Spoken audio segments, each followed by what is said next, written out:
það ekkert mál að kenna Guðs orð, en stundum erfitt að finna hvað vill Guð segja við þig og mig í dag. Og ég var að hugsa í morgun, ok, við höfum bara biblíulestur, þetta flott að kenna. Nei, það var eitthvað svona í hjarta mínu og í gær nefnilega fekk ég orð og svo var ég ekki viss að það væri rétta orðið og velkomin í heim predikarans.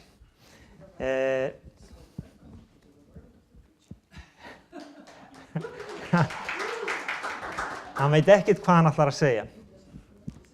Og það kannski stundum gott vegna þess að Guð gaf mér orð fyrir mörgum árum í Jesaja sem segir: ég hef skýlt þér undir vængjum handar minnar, ég hef lagt þér mín orð í munn.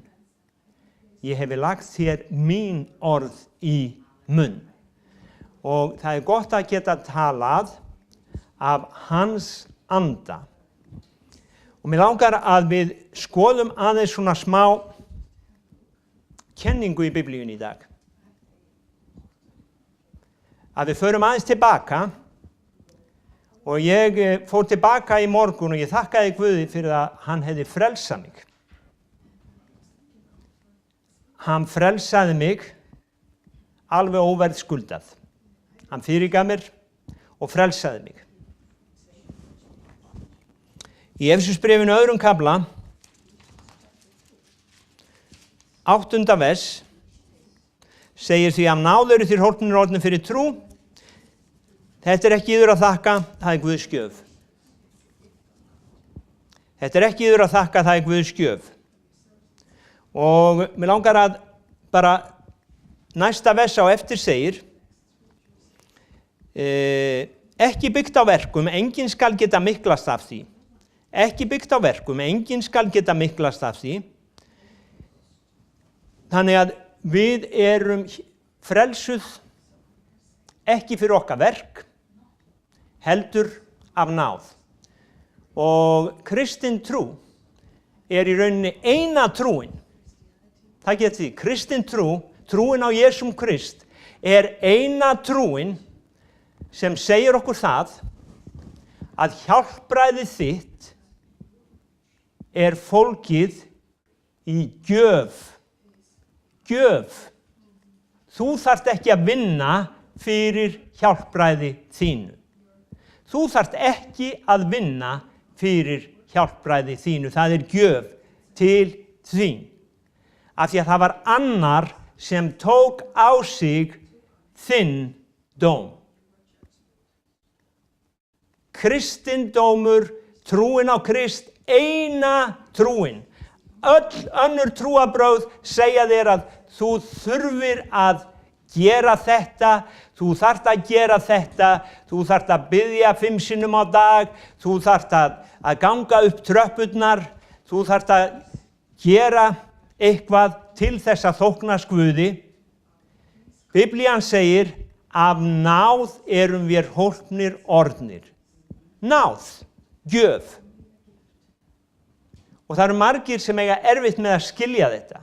Af því að mér sé Gýðingur, ég horfði á Gýðing hérna fyrir nokkrum dögum og hann sagði: hjá kristnum, þá þetta allt og ódýrt.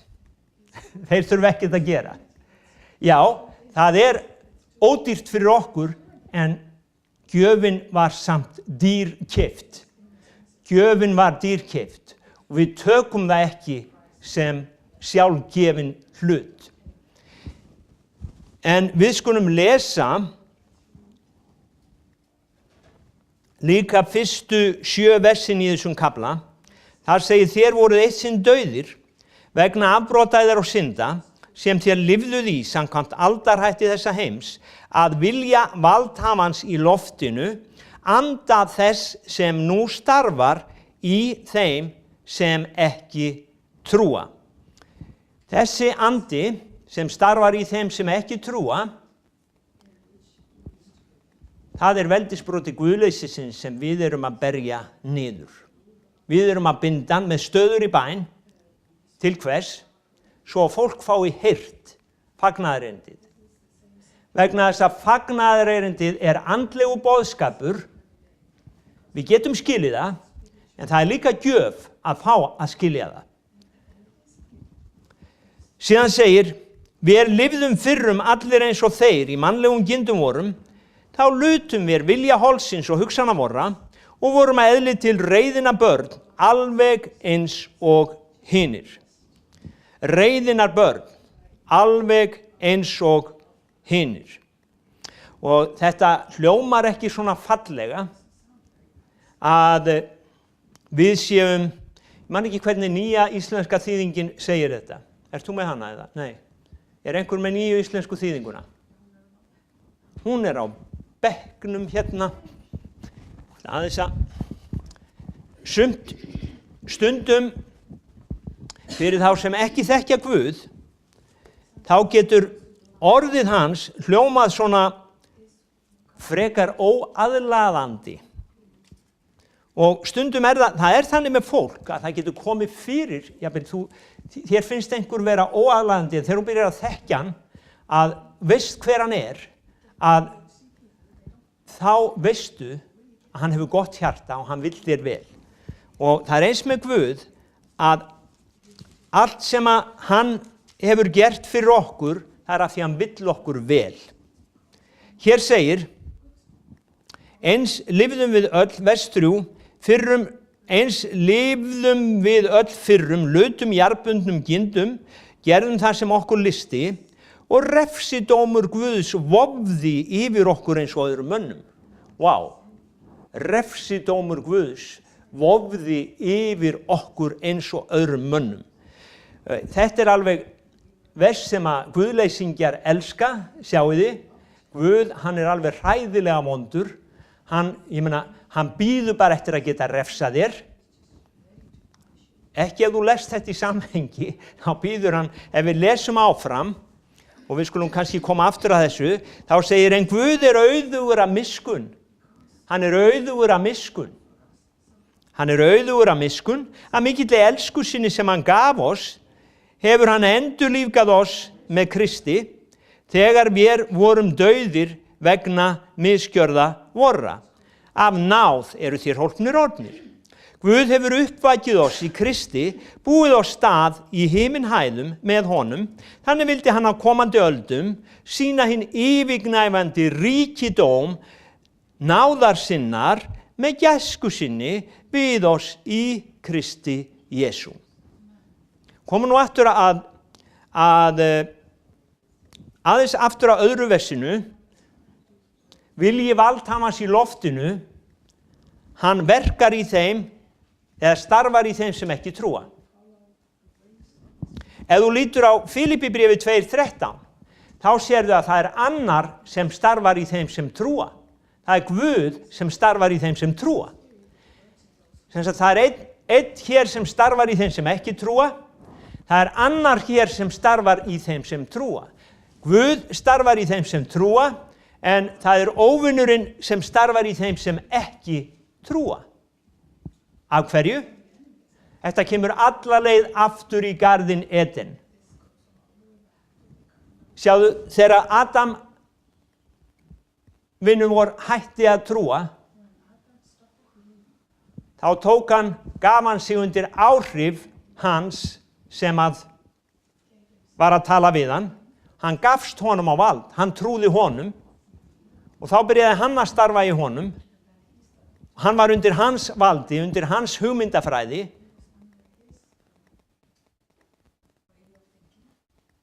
Hann sem áður hafði verið undir hugmyndafræði Guðs, hann hafði treyst Guði. Guð hafði sagt, og Adam og Eva trúðu. En svo kom árás á hugans og hann gaf sig öðrum á vald og þá byrjaði sá aðili að hafa vald yfir honum og vinna í honum, verka í honum. Þannig að versið höfðar alveg aftur til þess tíma. Nú, ef við lesum síðan ekki fallega versið okkar, númer 3, við lifðum fyrrum allir eins og þeir í mannlegum gindum vorum, þá lutum við vilja holsins og hugsana vorra. Það eins og fólk lifir í dag sem lifir undir tíðarandanum. Það segir bara förum og dettum í það. Let's do it, gerum þetta, gerum hitt, förum á leikinn og ég meina, þau gera bara það sem þau langar til, það sem þeim dettur í hug og í mörgum tilfellum engin agi, hömluleysi og það svona tíðarandinn í dag, hömluleysi. Ég horfði á menn í Washington í gær eða fyrradag kveikja í stórum fallegum bíl. Af hverju? Af því að þeim líkaði ekki við forsetann sem var kosinn. Þeir voru líka með kúbein að brjóta rúður. Af hverju? Jú, þetta voru mennirnir sem segja að þessi forseti hann er að dreifa hatri. En hvað gerðu þeir? Þeir kveiktu í bílum, þeir brutu rúður, höguðu sér eins og villidýr. Og þeir segja okkur að þeir séu góða fólkið, en bera verk þeirra þann ávöxt. Getum við fundið eitthvað aðeins forseta? Vissulega, hann syndari eins og þú og ég. En málið það að þessi tíðarandi, þessi andi sem starfar í þeim sem ekki trúa, þessi veldisbroti, hann ýtir fólki út í óguðlegt athæfi. Og það er þetta sem Guð vill frelsa okkur frá. Hann vill frelsa okkur frá þessum dauðans líkama. Nú, svo komum við hérna, vers 3. Við lifðum fyrrum allir eins og þeir í mannlegum gindum vorum, þá lutum við vilja holsins og hugsana vora og vorum eðli til reiðina börn alveg eins og hinir. Eða dómurinn, hann vofði yfir okkur eins og öðrum mönnum. Já, ég sagði þér það, Guð, hann bara bíður með refsivöndin eftir að geta refsað þér. Nei, lestu áfram. Við skulum aðeins skoða, við skulum bera þetta saman við okkar mannlega þjóðfélag. Dómur yfir þér. Þú bíður eftir afplánun. Hvað eru margir hérna sem hafa einhvern tímann verið dæmdir? Þið þurfið ekki að rétta upp hend. Hvað eru margir sem hafa beðið eftir afplánun? Sjáðu til, í okkar þjóðfélagi það þannig að ef þú ert dæmdur, þá vofir dómurinn yfir þér. Og þú bíður þess að fá að afplána þinn dóm. Þú þarft að afplána dóminn. Og það skiptir engu máli hvað þú gerir, þú getur ekki breytt því, þú ert dæmdur og þú verður bara að taka út þinn dóm. Reiði dómsins, hún hvílir yfir þér. Þannig það sem stendur hérna, það er bara nákvæmlega sama og að gerast í okkar þjóðfélagi. Guð er réttlátur og sem sagt, þeir sem eru dæmdir, við lifum í föllnum dæmdum heimi, þannig að heimurinn bíður þess bara að vera dæmdur. Og það verður að bjóða okkur útgönguleið frá þessum dómi. Það snýst fagnaðarendið að við getum fengið náðun, við getum fengið gjöf. Sem sagt við getum fengið að fara undan þessum dómi, öfugt við í okkar þjóðfélagi. Jú, forsetinn getur náðað þig, en sjáðu hvað þetta er líkt okkar þjóðfélagi. Ef við bara heimfærum þetta upp á okkur sjálf, þá lifum við samkvæmt þessu. Þannig að okkur ætti ekki að undra þó að sem sagt, reiði eða dómur Guðs bíði. Og ástæðan fyrir það hann bíður er svo að hann er miskunnsamur. Nú en við skulum líta aðeins á hérna að, já, dómurinn hann bíður og vers 4, Guð er auðugur af miskunn. Við getum verið glöð að Guð, hann hefur gefið út náðarbréf, þannig að þessi komandi dómur, það þarf enginn að koma undir hann. Guð hefur gefið út náðarbréf þar sem allir geta fengið og það þarf enginn að kaupa það, fátækir, ríkir, þeir geta fengið þetta náðarbréf, það þarf enginn að koma til dómsins. Guð er auðugur af miskunn. Já, en þú segir, það er kannski óréttlátt, sumir eru svo hræðilega vondir, það verður að dæma þá. Ekki ef þeir gera iðrun og þiggja náðarbréfið. Að gera iðrun þýðir það að breytum hugarfar. Að gera iðrun þýðir að snúa við breytum hugarfar. Þannig að þá þurfa þeir ekki að taka út sinn dóm. Sjáðu til, það voru allir dauðir, það voru allir syndarar. Og við höfum góða syndara og vonda syndara. En það allir af þessum Adam. Og það sem Adam gerði, það má segja að hann fekk flottan búkar skuldlausan. Guð gaf honum hann. En þegar hann yfirgaf búgarðinn, þá var allt í mínus. Hann var gjaldþrota. Og hann skildi son sinn eftir með allar skuldirnar. Þannig að sonurinn eða afkomendur hans fengu skuldabréfið. En þetta skuldabréf var afmáð á krossinum. Amen. Syndir okkar voru afmáð, skuldabréfið sem talaði gegn okkur var afmáð á krossinum. Og þess vegna getum við tekið við náð Guðs í dag.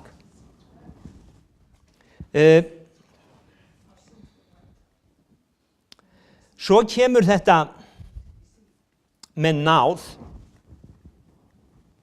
Guð, hann auðugur af miskunn, af mikilli elsku sinni, sem hann gaf oss, hefur hann endurlífgað oss með Kristi þegar við vorum dauðir vegna misgjörða vorra.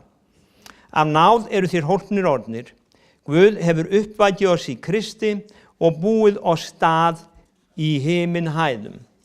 Þannig vildi hann á komandi öldum sýna hinn yfirgnæfandi ríkidóm náðar sinnar í okkur.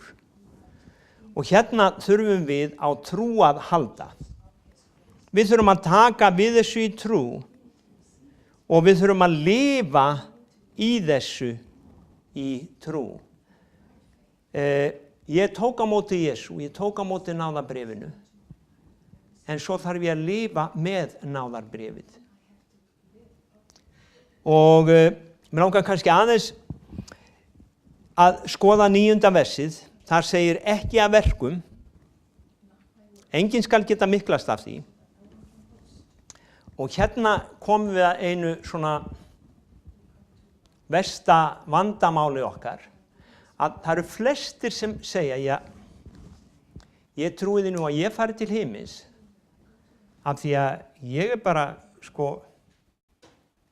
fyrsta lagi betri en hann, öðru lagi betri en hún, og í þriðja lagi hef ég aldrei gert það sem hann hefur gert. Þannig ég bara nokkuð góður. Og ég meina, af hverju ætti Guð að dæma mig? Ég alveg jafn góður og aðrir. Og flestir ætla sér að réttlætast á einhvern hátt fyrir sín verk.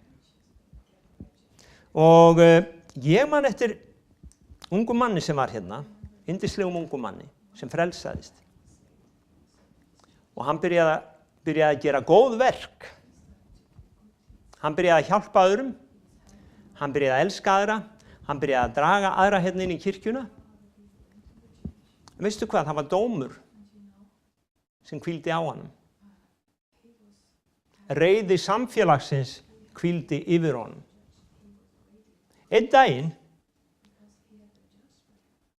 þá var hann kallaður til að taka út dóm sinn. Hann bað mig að skrifa bréf til yfirvalda og segja að hann hefði bætt ráð sitt, að hann væri núna breyttur maður. Ég gerði það. Það breytti engu. Hann þurfti að taka út dóm sinn. Sjáðu til að jafnvel þó hann hefði breytt lífsstíl, að þá hvíldi dómurinn samt yfir honum og það var enginn til að taka dóminn út fyrir hann. Það var ekki í boði. Það var ekkert náðunarbréf frá forseta. Þannig að góðu verkin hans,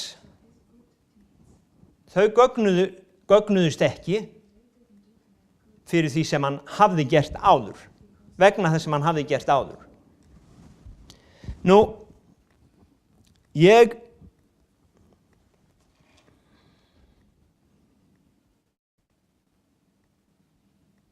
Ég setti hérna,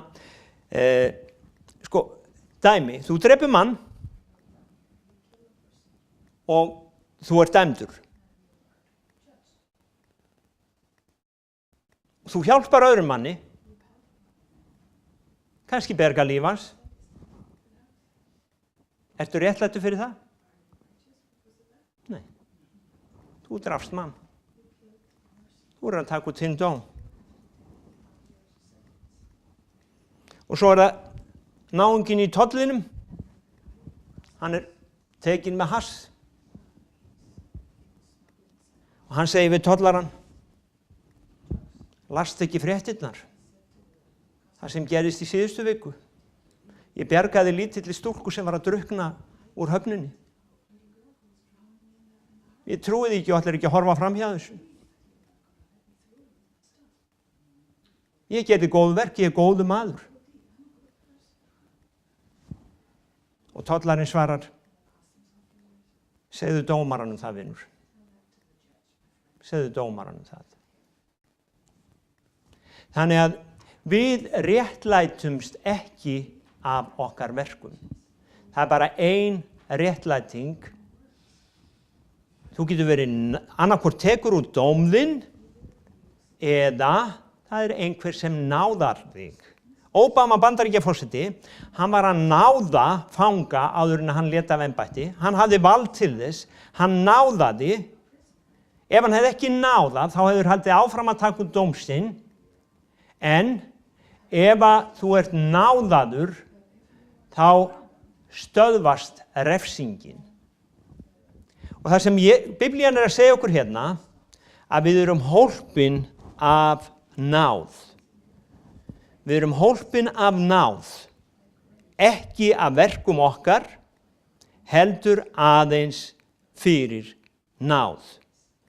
Og það ekkert sem við getum gert til þess að gera okkur hólpin. Ef við hefðum getað gert eitthvað, þá hefði Guð ekki sent Jesú í þennan heim. Þá var engin þörf fyrir Jesú. Jesús kom til þess að taka á sig þínar syndir, mínar syndir, og ég svo óendanlega þakklátur fyrir það. Ég svo óendanlega þakklátur fyrir að hann tók á sig mínar syndir, og stundum gleymum við þessu. Við tökum þetta sem sjálfsagðan hlut, en það gott að líta tilbaka og hugsa hvernig var líf mitt. Hvað breyttist í upphafi og hvernig hefur það verið að breytast alla tíð síðan. Og ég hugleiddi það í morgun sem ég var að biðja og ég þakkaði Guði. Ég sagði þakkaði Drottinn, þakkaði fyrir að þú breyttir lífi mínu, þakkaði fyrir það að þú leystir mig frá öllu þessu sem batt mig. Þakkaði fyrir það, þakkaði fyrir það, þakkaði fyrir það. Ég er svo þakklátur fyrir það, já, nýtt líf.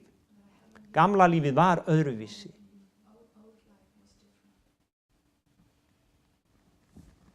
Og hugsum allt fólkið sem er hérna úti sem að stjórnast af þessum anda. Og ég veit að þetta þykir ægilega öfgakennt. Hver þú? Nú ertu að segja að þú ert miklu betri en við, segir fólk. Nei, ég þurft á frelsara að halda, þú þarft á frelsara að halda. Það þurfa allir á frelsara að halda. Sumir skilja ekki þetta með skuldabréfi sem var skilið eftir hand okkur og segja, það lenti ekki á mér. Biblían segir, það lenti á öllum mönnum. Allir hafa eðli syndarinnar. Allir hafa eðli syndarinnar.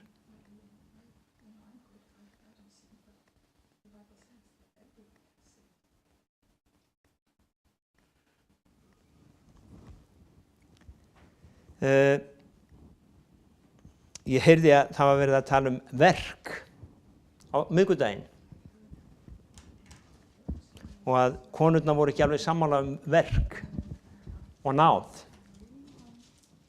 Ég fór að hugleiða þessi vers. Í Hebreabréfinu er talað að við afleggjum dauðverk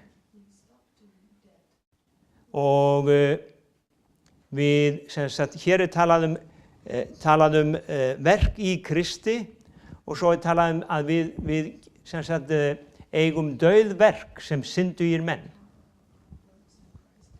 Og kennslubókin okkar segir okkur að öll verk okkar séu dauð áður en að við gerum iðrun. Og það spurning hvernig við lítum á það. Þarna bókin að tala í ákveðnu samhengi að við getum ekki réttlætt okkur sjálf. Við réttlætum okkur ekki sjálf. En ég hef oft sagt ykkur það að ég á vini sem ekki eru kristnir og þeir gera stundum betri verk en ég. Þeir hafa gott hjarta og þeir eru góðir syndarar og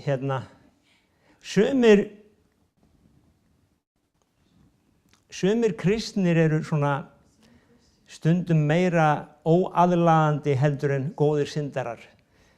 Ég veit ekki hvort ég verið dæmdur fyrir þetta en Páll postuli, hann var ekkert alltaf mjög aðlaðandi. Hann lét menn bara heyra það og aumingja Jóhannes Markús, hann fékk að heyra það. En ég svo þakklátur að það var annar bróðir sem hét Barnabas sem hann var svona mildari og hann tók Jóhannes Markús að sér, umfaðmaði hann og gaf honum kærleika. En það ein ritning í sambandi við verk, dauðverk og lifandi verk sem svona áhugaverð. Það mann Kornelíus. Var Kornelíus endurfæddur þegar hann var að biðja og gefa ölmusugjafir?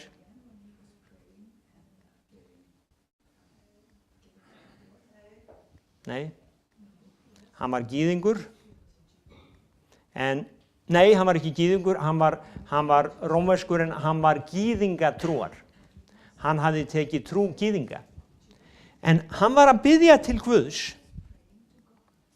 Og af því hann bað til Guðs, af því hann leitaði Guðs, þá segir Biblían að Guð góður, Sálmur 25:8, hann vísar syndur veginn. Það ekki flott? Hann Guð svo góður, jafnvel þó að reiði Guðs hvílir yfir þér, þá segir hann kondu, hérna útgönguleiðin, hérna útgönguleiðin, hérna útgönguleiðin, hér miskunnin, hér náðin, kondu, þú ætti ekki að láta djöfulinn bögga þig, þú ætti ekki að láta hann binda þig, þú ætti ekki að láta hann eyðileggja lífið, kondu, hérna, Guð góður, hann miskunnsamur,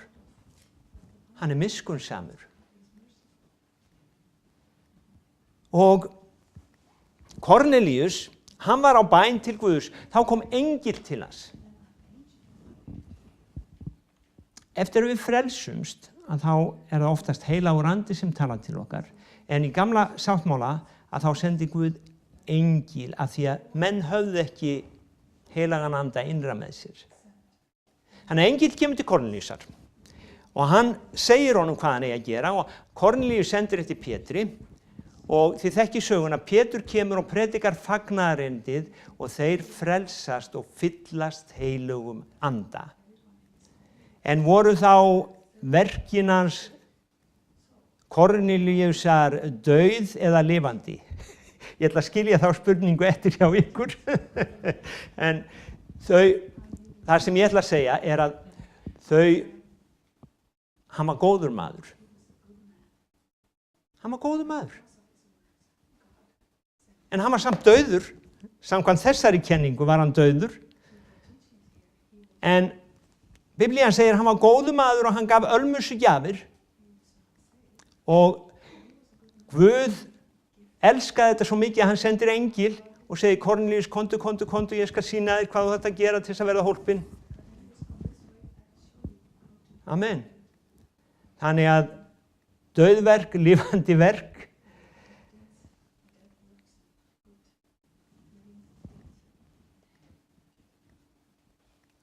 Ég held að það sem við köllum dauðverk að þau geti líka verið góðverk. en stundum Biblían svona, við þurfum að sjá í hvaða samhengi talað. Guð að tala dauðverkin vegna þess að fórnirnar sem þeir færðu voru dauðverk. Fórnirnar voru dauðverk. Og sá sem ætlar að réttlætast af verkum sínum, það eru dauðverk. Það eru dauðverk. En svo ein saga, þegar Guð dæmir þjóðirnar í Matteus 25, þá talað að þeir verða dæmdir af verkum sínum. Og einhver sagði að þetta inn í 1000 ára ríkinu eða eftir endurkomu Krists, að þá safnar hann þjóðunum saman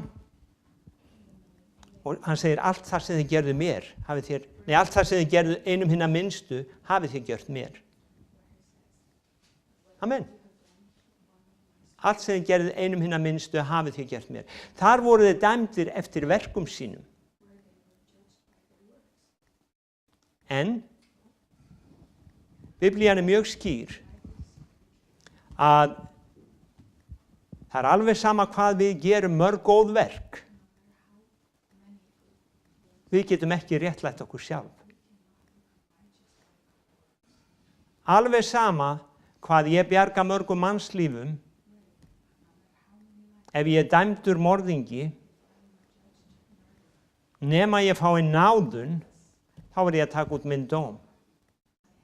Og þetta snýst það að Jesús Kristur hefur náðað þig og mig. Þú þarft ekki að gera neitt. En þú ætti að taka við náðunni. Svo eru sumir sem kenna, einu sinni náðaður, alltaf náðaður. Við höfum rætt það sumir hérna. Einu sinni náðaður, alltaf náðaður. Það þannig? Ef þú fær forsetabréf, og ég að koma úr fangelsi, og djó liggur vel við höggi, og ég fer á leman, ég þá ennþá náðaður? Af því ég var náðaður einu sinni, á ég þá bara að koma með náðunarbréfið þegar djó hringir í lögregluna, eða Ester, réttara sagt, af því ég lamdi hann í gólfið. Og svo hringir Ester á lögregluna og ég segi, náðunarbréf hérna frá, þetta meiri sér frá Ólafi, Guðni var ekki byrjaður. Náðunarbréf? Nei, gildir ekki, þú varst að berja mann. Þó þú hafi verið náðaður 100 sinnum, þá varst að berja mann núna, þú ert sekur. Þannig að ef við höfum tekið á móti náðun Jesú Krists, þá segir Kólussarbréfið 2:6 minnir mig, eins og þér hafi tekið á móti Kristi, eins skulu þér lifa í honum. Þannig að þegar við höfum verið náðuð, þá ætlast þess að við lifum samkvæmt því. Heilögu, góðu, réttlátu lífi. Amen. Ég tala við þig á eftir. Amen. En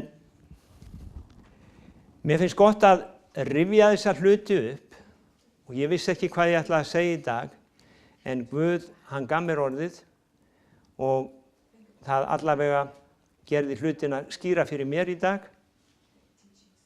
Ég var ekki búinn að skrifa þetta niður á blað nema bara nokkra punkta. Og mér finnst þetta vera svo undursamleg gjöf að Jesús, hann gerði það allt fyrir mig. Hann tók dóminn á sig. Hann tók mig út úr þessu umhverfi þar sem að dómurinn bíður og setti mig inn í sitt ríki, bjó mér stað í himinhæðum. og hann hefur gert það líka fyrir þig. Amen. Drottinn, við bara þökkum þér fyrir orðið þitt. Þakka þér fyrir að þú uppörvar okkur með orðinu og í orðinu. Þú opinberast í orðinu, Jesús. Drottinn minn, það fyrirheitið þitt að þú opinberast í orðinu. Drottinn, þakka þér fyrir að við eftir að sjá það í þessum salað. Þú munt opinbera þig þegar orðið predikað. Þú munt byrja að lækna fólk. Þú munt byrja, Drottinn, endur reisa og lífga fólk við. Þakka þér fyrir það, Drottinn, að nærvera þín sterk hér í dag. Drottinn, það ekki fyrir mannfjöldan. Nei, Drottinn, það fyrir náð. Af því við elskum þig, þá þú hér í dag og við gefum þínu nafni alla dýrð. Amen. Amen. Halleluja.